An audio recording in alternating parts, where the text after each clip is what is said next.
देवभूमि हिमाचल, जिसकी वादियों की चर्चा पूरी दुनिया में होती है, लेकिन आज ये खूबसूरत राज्य एक ऐसी खाई की ओर बढ़ रहा है जहां से वापसी नामुमकिन लग रही है। जो राज्य टूरिज्म का गढ़ है, आज वो राज्य कंगाली की कगार पर खड़ा है। और इसका जिम्मेदार कौन है? इसके जिम्मेदार हैं वो लोग जो वोट की राजनीति, कुर्सी के लालच में बहुत कुछ ऐसा कह जाते हैं, बहुत कुछ ऐसे वादे कर जाते हैं जो पूरे होने नामुमकिन है। और जिम्मेदार है कांग्रेस की वो विनाशकारी नीतियां जिसने हिमाचल को कर्ज के दलदल में धकेल दिया है। आज मुख्यमंत्री सुखविंदर सिंह सुक्खू और उनका पूरा मंत्रिमंडल दिल्ली के चक्कर काट रहा है। वित्त मंत्री निर्मला सीतारमण के आगे गुहार लगा रहा है कि हमें बचा लो वरना हिमाचल दिवालिया हो जाएगा। लेकिन सवाल यह है कि आखिर ये नौबत आई कैसे? इसके पीछे है राहुल गांधी और कांग्रेस का चुनावी लॉलीपॉप। कांग्रेस हिमाचल में ओल्ड पेंशन स्कीम यानी ओपीएस लेकर आई। चुनाव जीतने के लिए कांग्रेस ने वो वादा किया था जिसे अर्थशास्त्री आर्थिक सुसाइड कह रहे थे। हिमाचल देश के उन पहले राज्यों में था जिसने ओपीएस लागू किया। इसका मतलब क्या है? इसका मतलब है कि सरकारी कर्मचारियों को रिटायरमेंट के बाद मृत्यु तक उनकी सैलरी का 50% देना। सुनने में अच्छा लग सकता है, लेकिन पैसा आएगा कहां से? कांग्रेस के पास इसका कोई जवाब नहीं था। बस वोट चाहिए थे, वादा कर दिया, चाहे उसके लिए राज्य की अर्थव्यवस्था को गर्त में ही क्यों ना धकेलना पड़े। यही नहीं, हिमाचल को कांग्रेस शासित राज्यों और फिर पंजाब में आम आदमी पार्टी ने भी यही विनाशकारी रास्ता चुना। आज हिमाचल प्रदेश उस लिस्ट में सबसे ऊपर है जो कांग्रेस की गलत नीतियों की वजह से दिवालिया होने की राह पर है। हिमाचल विधानसभा में नेता प्रतिपक्ष और पूर्व मुख्यमंत्री जयराम ठाकुर ने जो आंकड़े पेश किए हैं वो कांग्रेस की सरकार की पोल खोलने के लिए काफी हैं। जयराम ठाकुर ने बताया कि बीजेपी के कार्यकाल के दौरान सरकार ने अपनी जिम्मेदारी समझते हुए 95% ऋण चुकाया था, यानी कि जो हिमाचल पर 95% ऋण था उसे चुका दिया था। दूसरी तरफ सुक्खू सरकार अपने 3 साल के कार्यकाल में उतना कर्ज ले चुकी है कि वो पूरा भर गया। उसके बाद केवल 60% ही ऋण चुका पाई है।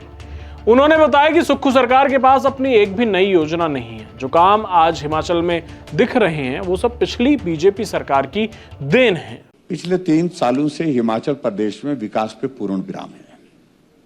खुले हुए चले हुए संस्थान बंद किए हैं और 5 साल हिमाचल प्रदेश में सड़कें बनी, पुल बने, पानी की स्कीमें बनी।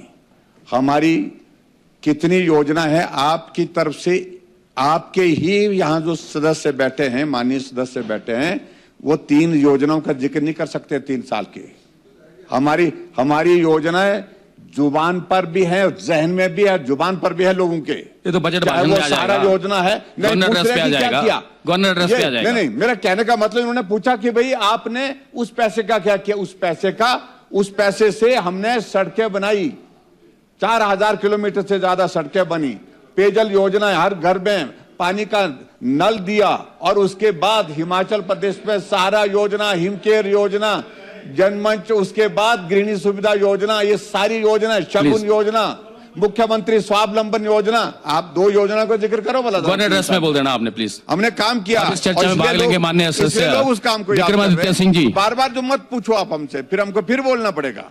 अब एक बहुत ही गंभीर और कड़वा सवाल, क्या सुक्खू सरकार ये सब जानबूझकर कर रही है? क्योंकि वहां पर चुनाव है। अब आप समझिए इसे, मैं ऐसा क्यों कह रहा हूं कि हिमाचल की राजनीति का इतिहास रहा है कि हर 5 साल में सरकार बदल जाती है। कांग्रेस के नेताओं को यह अच्छे से पता है कि अगले 2 साल बाद उनकी विदाई तय है। उनकी कोई उपलब्धि नहीं है, जनता में गुस्सा है, जो वादे किए थे फ्रीबीज वाले वो पूरे नहीं हो पाए। तो क्या कांग्रेस बर्न द ब्रिज वाली नीति पर काम कर रही है?